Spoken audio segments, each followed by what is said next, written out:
Alright, hello there. So today I have been doing this Jirachi shiny hunt using arbitrary code execution.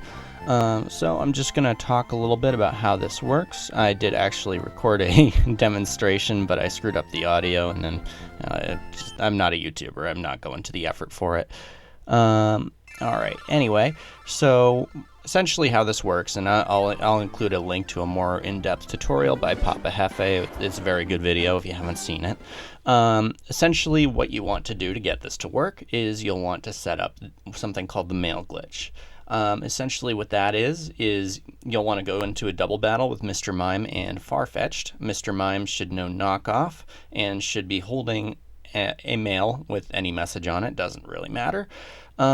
And Farfetch'd should have the move knock off, and Mr. Mime should have the move recycle. In addition, you'll want one additional Pokemon there too, and that Pokemon will be holding a berry, and you'll want to make sure that that berry gets used during this battle. So what you do is you go in leading that third Pokemon and Farfetch'd, and you have the third Pokemon use the berry. Then, once it has used the berry, you swap Mr. Mime in the third Pokemon slot, and you have Farfetch'd use knockoff. And what that does is it essentially deletes Mr. Mime's mail. It knocks it off, essentially. And then you have Mr. Mime use recycle, which gives Mr. Mime the berry, and that's what's causing the problem here in the code. So, once you've done that, you have access to the mail glitch. So what you do at that point is you give all of your party members a piece of mail, one by one, and when you get to the last party member, the sixth party member, you'll want to give them a piece of mail, and you'll notice it's a little different because you'll get question marks there, and you'll want to enter in a specific message, and that will give you a glitched species of Pokemon, and you use that Pokemon to trigger code written in the box names in your PC. So I have a code written in my PC box names, and every time that I reset the game here, I'm triggering that code again because it doesn't persist even if you save. So I'm triggering that on every reset by picking up the glitched Pokemon and swapping it with a real one and then putting it back.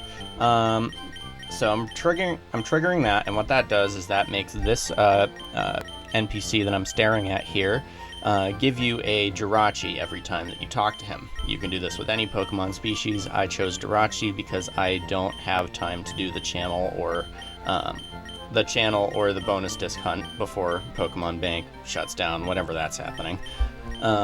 So I chose to hunt Jirachi with this method. Essentially, this guy will give you Jirachi every time you interact with him. So I'm just sitting here spamming A at the moment, and just filling up my boxes with Jirachis. So we fill up the boxes with Jirachi, and then we just go and look at all of them like we're doing right now. And essentially, that's kind of it. You just look through everything. You can do that either with the cursor on the menu or by looking at the summary screen. I chose to do it on the summary screen to make it harder to miss, even though it's a little slower. I typically have been seeing around 200 or so every reset.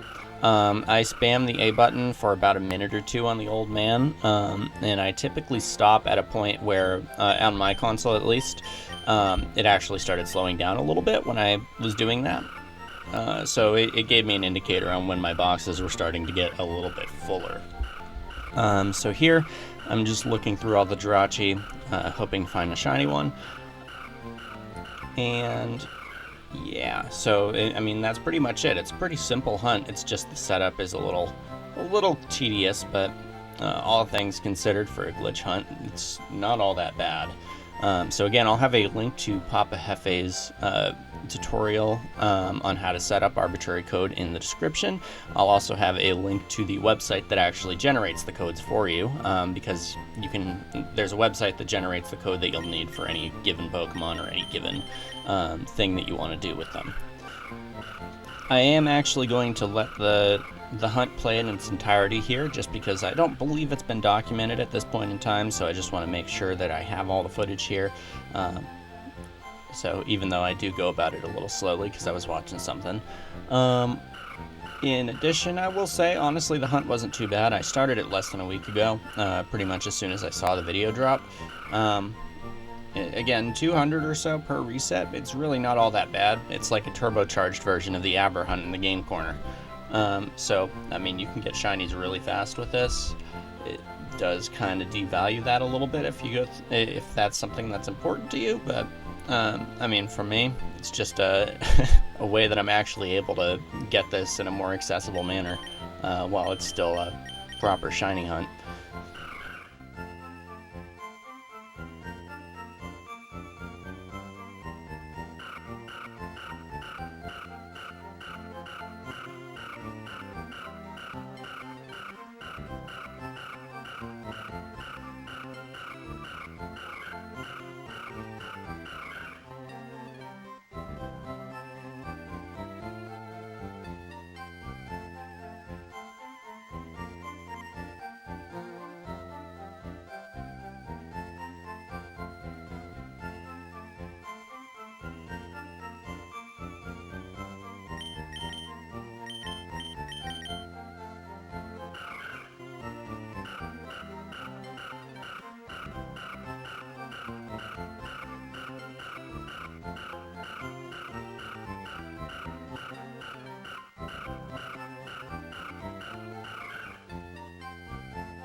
All right, and that's our shiny.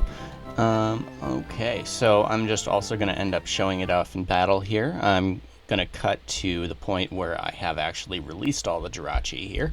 So we're just going to go down to Route 1 and take a look at that back sprite, which does look pretty good. So thanks for watching. I know it's not the best entertainment per se, but I just wanted to document that this is possible and that I have done it. So peace out.